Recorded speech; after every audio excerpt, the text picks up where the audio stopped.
کریم سے محبت ہو اللہ اس کو گمراہ نہیں کر سکتے، وہ ہدایت پر رہے گا۔ تو امریکہ کے اندر جو یہ نوجوان تھا انجینئر، بہترین شاندار زندگی گزارتا تھا، ایک خوبصورت لڑکی پر دل آ رہا ہے، دل ہے کیا کرے، آ سکتا ہے، ہاں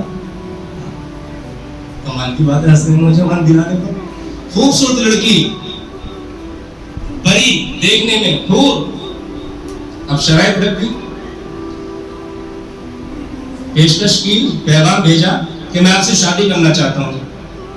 لڑکی نے کہا کہ میں اپنے والدین سے، اپنے پیرنٹس سے پوچھ کر بتاؤں کہ شادی کرنا ہے یا نہیں کرنا ہے۔ گئی وہ اپنے گھر، اس نے جا کر بتایا فلاں لڑکا ہے جو مجھ سے محبت کرتا ہے، مجھ سے شادی کرنا چاہتا ہے۔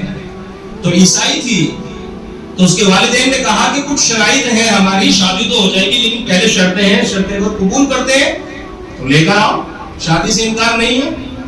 ٹھیک ہے، معاہدہ ہوا، بلا لیا گیا۔ کیا شرطیں ہیں بتائیے؟ اپنے پریوار کو چھوڑنا پڑے گا، مسلمان دوستوں کو چھوڑنا پڑے گا، ہم جس حال میں جیسے رہیں گے ہمارے ساتھ رہنا پڑے گا، ہمارے لوگوں میں آ کر رہنا پڑے گا، اور ویکلی ونس، ہفتے میں ایک بار چرچ جانا پڑے گا ہمارے ساتھ، گرجا میں، عبادت خانے کے اندر عبادت کرنے کے لیے منظور ہے، سب منظور کر لیا۔ کہتے ہیں نا کہ لو از بلائنڈ، پیار اندھا ہوتا ہے، کر لیا پیار، ہو گیا پیار، ٹھیک ہے، تمام شرطیں منظور ہیں، کسی بھی شرط سے انکار نہیں کیا۔ شادی ہو گئی، کرائے پر ایک مکان لیا، ان لوگوں کی ذاتی اور برادری میں آ کر غیر قوم کے اندر مکان لیا، بیوی کے ساتھ رہنے لگا، کافی عرصے تک بیوی سے کے ساتھ رہا، اور وہ کہتا ہے کہ میں سب چیزیں بھول گیا تھا اور سب چیزوں سے میں نے رشتہ توڑ لیا تھا، صرف ایک چیز تھی، میری شہوت، میں اپنی شہوتوں کا پجاری بن گیا تھا، اور میں جب اپنے گھر کے اندر آیا کرتا تھا تو میرے گھر کی دہلیز کے اوپر ایک الماری بنی ہوئی تھی جس میں کچھ کتابیں تھیں، ان میں سے کلام اللہ شریف بھی تھا۔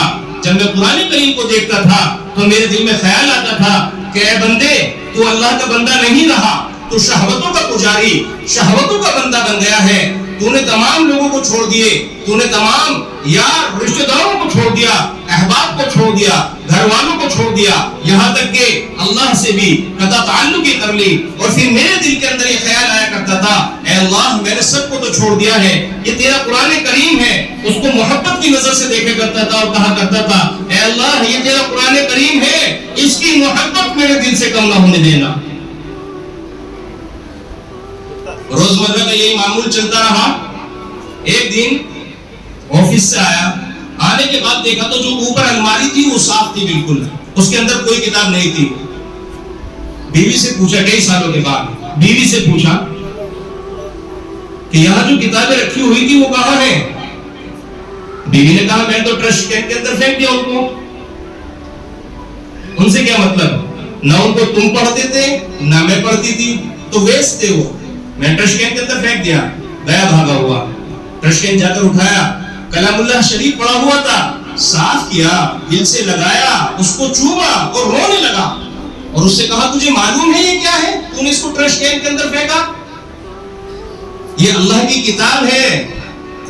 نبی صلی اللہ علیہ وسلم نے فرمایا تبرأت بالقرآن فإنه کلام اللہ، تمہیں برکتیں حاصل کرنی ہے تو قرآن کریم سے حاصل کرو، یہ اللہ کا کلام ہے، یہ ہدایت والا کلام ہے کہ تجھے پتا نہیں کہ یہ اللہ کا کلام ہے، قرآن کریم ہے۔ تو اس لیڈیز نے کہا اچھا ابھی بھی ایمان کی کوئی رمق تیرے اندر باقی ہے، ٹھیک ہے میں اپنے والدین کو جا کے بتاتی ہوں کہ ابھی ایمان سے پھرا نہیں ہے، ابھی ایمان باقی ہے اس میں۔